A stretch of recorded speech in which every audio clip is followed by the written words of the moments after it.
Colômbia e o Palestino do Chile. Eu acho que, para mim, é um grupo até fácil para o Flamengo, até porque o Flamengo deve ser o melhor elenco dessa Libertadores, né? Mais uma vez, né? Na hora que você olha, mesmo com a dificuldade da altitude, você não olha só e vê o Flamengo classificando no grupo E. Você vê potencial para ele ter a melhor campanha da primeira fase. Porque os adversários realmente, respeitando novamente a altitude, não estão à altura do Flamengo. Pelo que o Flamengo tem jogado, pelo nível de investimento, pela forma como esse time arrumou essa defesa depois da chegada do Tite, eu acho que vai nadar de braçada. E isso conta bastante, né? De você ter a melhor campanha, né? Até a final, né? Porque você vai resolve jogando sempre em jogando em casa. Isso tem que... O Milionários na Colômbia está em 15º no Campeonato Colombiano. O Palestino está na 5ª colocação do Campeonato Chileno. E o Bolívar é líder da chave dele do Campeonato Boliviano, né? São chaves de 4 times e o Bolívar está na liderança. Mas o Flamengo vai nadar de braçada. Grafite, quantos gols o Flamengo sofre nessa primeira fase? Hein? Se sofrer 2 vai ser muito, viu? Sofrer 2 vai ser muito.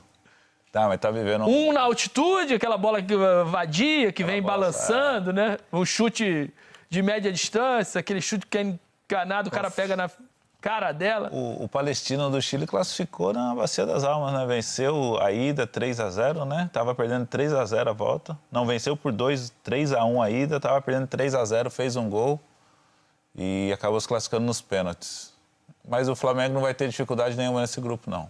Bom, o Flamengo, tricampeão da Libertadores, 81, time do Zico e companhia, 2019, time do Gabigol e companhia, 22, Gabigol e Pedro lá na frente, Gabriel, que foi 19, foi artilheiro da Libertadores, acho que 21 também, 22 foi o Pedro.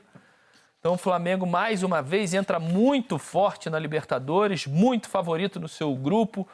Em 2023, caiu nas oitavas para o Olímpia do Paraguai, time que logo na sequência enfrentou o Fluminense. E o artilheiro histórico é o Gabriel, com 30 gols. E o Gabriel, se eu não me engano, é o principal. 18 pontos é muito difícil. 18 pontos é difícil. O Flamengo eu não duvido. Eu acho que quem tem mais condições é o Flamengo. Tem confrontos que são mais... Mas tem altitude. É. O jogo lá é muito diferente. O jogo em La Paz é diferente. Ano passado o Palmeiras mandou o time reserva para lá, perdeu e tal. Sim. Você pode ganhar, sim. Pode ganhar. É que o Tite ganhou com a seleção muito, brasileira lá da seleção muito boliviana. como os jogadores sentem naquele dia, a questão da altitude. Que eu já ouvi de jogador que eu fui a primeira vez, fiquei da hora. Eu fui na segunda vez, fiquei malzão. Já ouviu isso? Já. Porque, tipo, o negócio é meio louco. E não é caô, não é papo, tem não. Uma o negócio questão interessante.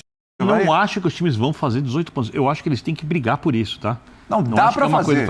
No caso do Flamengo, dá pra fazer. Acho que no caso do Fluminense, dá pra fazer. Se vai fazer, outra história. Dá. Mas e vira você consegue ser o melhor com 15. E essa história de escalação, das escalações vira um jogo de xadrez, né? Porque eu acho, por exemplo, o treinador do Flamengo, Tite, olha ali, Palmeiras perdeu pontos em um jogo. E ele tem um saldo de gols enorme.